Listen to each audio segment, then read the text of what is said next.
Welcome to Extraterrestrial Reality. Today I want to talk about the 1957 Levelland, Texas UFO sightings.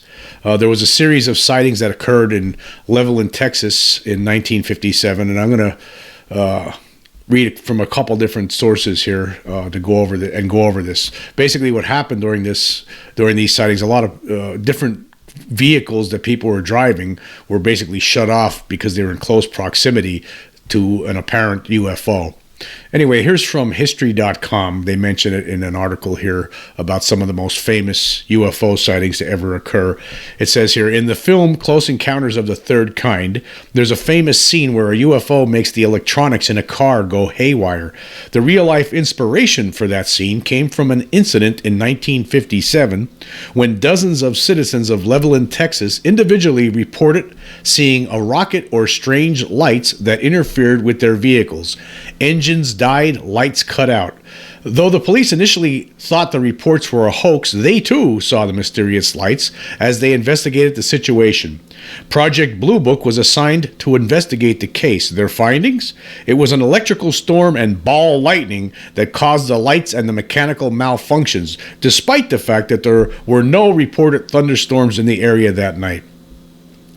And then here's another article from How Stuff Works. The 1957 Levelland UFO Encounter. And it states here, on November 2nd, 1957, the Soviet Union launched Sputnik 2 into orbit. Within hours, coincidentally or otherwise, a UFO wave erupted in the United States. At first, the wave appeared to be concentrated in a small backwater area of West Texas, where a series of remarkable UFO encounters took place. The sheriff's office in the town of Levelland scoffed that evening when a frightened man called to report that he and a friend driving on a country highway 4 miles west of town had seen a 200-foot-long rocket rise up from a field and rush toward their truck.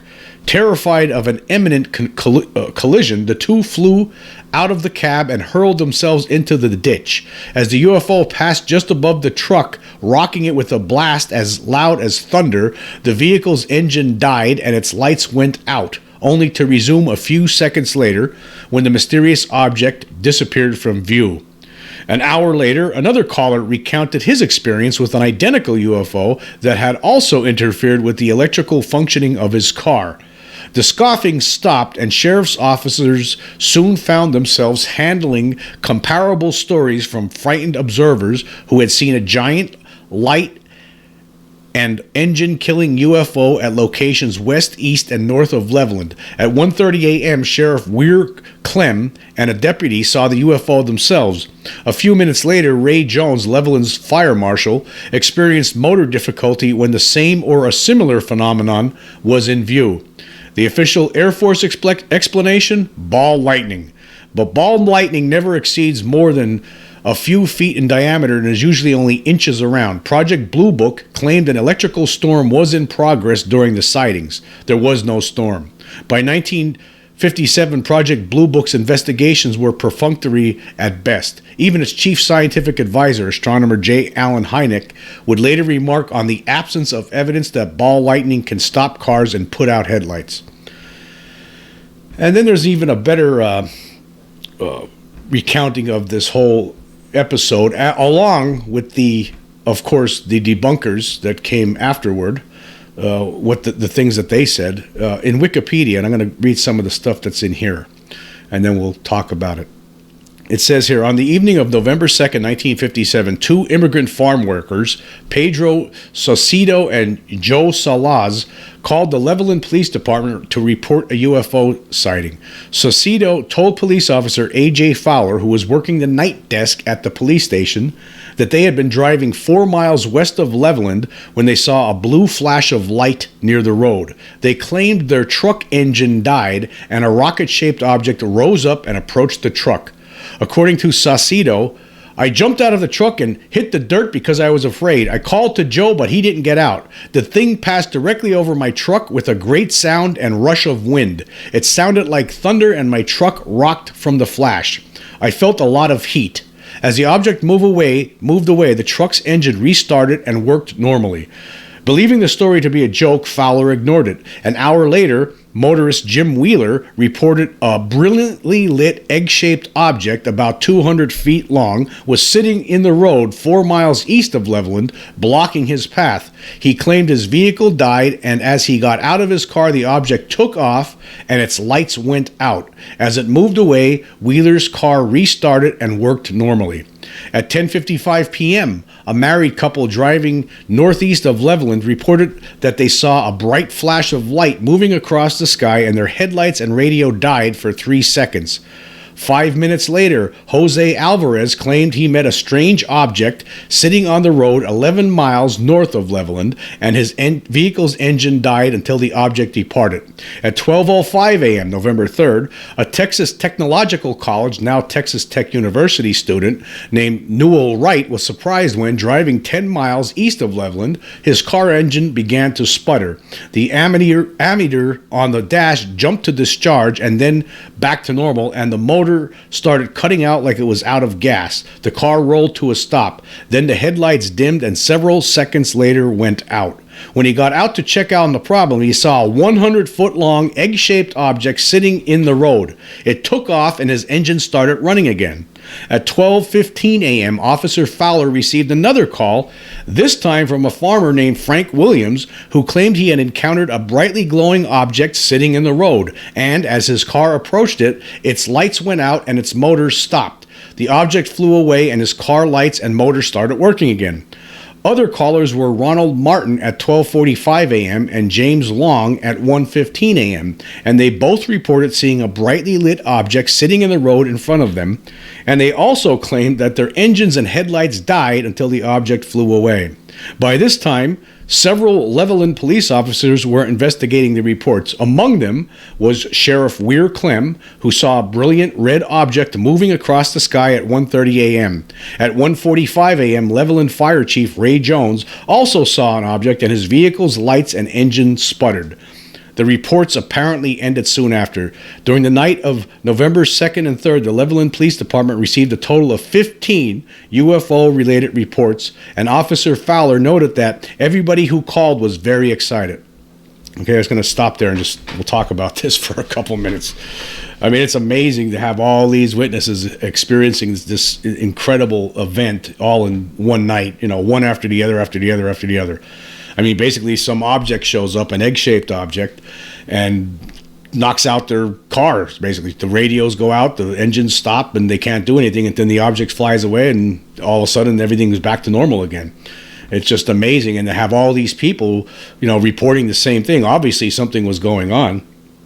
Why? Who knows? I mean, I guess some people speculate that some of these UFOs, some of the flying saucers, they have the electromagnetic properties cause engines to conk out. I mean, is that what it is? I don't know. You really don't hear about that a lot anymore. Maybe the aliens figured out how to make that not happen anymore. I don't know. But back then, it seemed like it was happening a lot. This wasn't the only case. I know there's tons of cases where people's car engines shut out. But this one, in particular, to have all these people in one night in Texas have this experience is just incredible.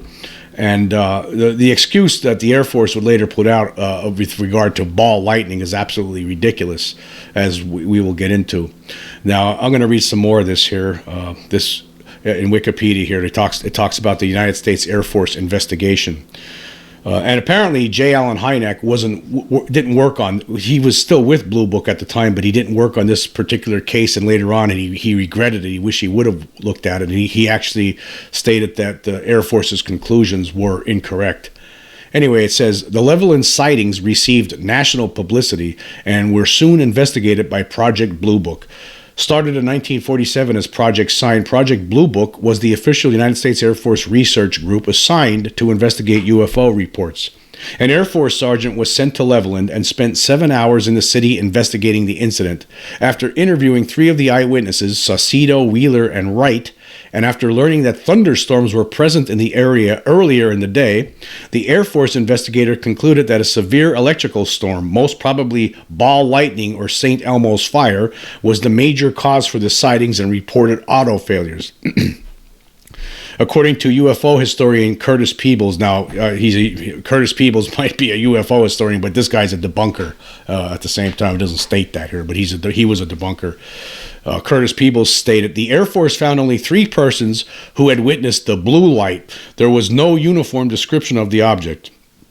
Additionally, Project Blue Book believed that Saucedo's account could not be relied upon. He only had a grade school education and had no concept of direction and was conflicting in his answers. In view of the stormy weather conditions, an electrical phenomenon such as ball lightning or St. Elmo's fire seemed to be the most probable cause. Of course, they're going to say, well, yeah, this guy, Saucedo, he was only one of the people that experienced it. All these different people experience this. But, yeah, we're going to throw away Saucedo's testimony because, he only had a grade school education. He's just a dummy. We don't want to listen to him. Even though there was 14 other phone calls, other reports, and who knows altogether how many people altogether that reported on it. Anyway, continuing, it says, the engine failures mentioned by the eyewitnesses were blamed on wet electrical circuits. Oh, that's funny, isn't it? All the same night, because there was a thunderstorm apparently earlier in the day, long before this happened, though the Air Force was, it was just wet electrical circuits. That's obvious, Yeah. Oh, how come only the vehicle stalled out only after the object showed up? That's incredible. And here, one of the biggest debunkers back in the day, Donald Menzel, also, by the way, who we talk about a lot, somebody whose name appeared in the Majestic 12 as one of the original members of MJ-12, Majestic 12. Anyway, it states here, Donald Menzel, an astronomer at Harvard University and a prominent UFO skeptic, agreed with the Air Force explanation. Members of civilian saucer groups complained that since the Air Force investigator had spent only 7 hours in the area, he had obviously not taken the problem seriously and could not have found the correct solution. Even 70 hours of labor, however, could not have produced a clearer picture. The evidence leads to an overwhelming probability. The fiery unknown at Levelland was ball lightning. Menzel argued that in Levelland on the night of November 2nd, conditions were ideal for the formation of ball lightning. For several days, the area had been experiencing freak weather, and on the night in question had been visited by rain, thunderstorms, and lightning. Menzel admitted that since ball lightning is short-lived and cannot be preserved as tangible evidence, its appearance on the night of November 2nd can never be absolutely proved. However, he also argued that, quote, only the saucer proponents could have converted so trivial a series of events, a few stalled automobiles, balls of flame in the sky at the end of the thunderstorm, into a national mystery. Wow. That's unbelievable. This guy was unbelievable. The stuff that Menzel would say. For a Harvard professor and astronomer, the things that he would say, I mean, the come up with this excuse and act like it's nothing, like that people were making a big deal out of this. I mean, you never hear stuff like this. All these different, if you never hear like 10 cars getting conked out and being approached by some weird object and then conking out. And another thing about ball lightning, the size of this object that they saw was a lot bigger than what any ball lightning report. By the way, if you read about ball lightning, it's only like a small little globe. It's never really big. Actually, it's still not even really proven. Ball lightning is it's only something that's been seen by because it's something that it's hard to recreate. Something that doesn't happen all the time. But the fact that Menzel was trying to say that this was ball lightning, that's absolutely absurd. I mean, that's not what they were seeing. The object obviously was some sort of object, and it was a lot bigger than any reports of ball lightning ever. So, anyway, continuing.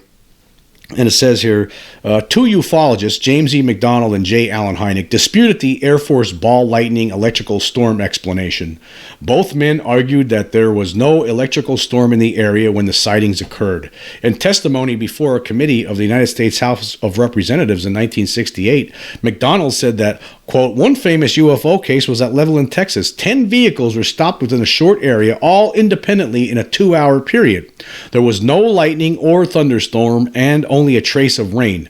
Hynek wrote that, as the person responsible for the tracking of the new Soviet satellite Sputnik, I was on a virtual around-the-clock duty and was unable to give it any attention whatever. I am not proud today that I hastily concurred in the Air Force evaluation as ball lightning on the basis of information that an electrical storm had been in progress in the Levelland area at the time. This was shown to not to be the case. Observers reported overcast and mist, but no lightning. Heidnik also noted that had I given it any thought whatsoever, I would soon have recognized the absence of any evidence that ball lightning can stop cars and put out headlights. Ufologists have also argued that the Air Force investigator did not interview 9 of the 15 witnesses, nor were they mentioned in Blue Book's final report on the incident.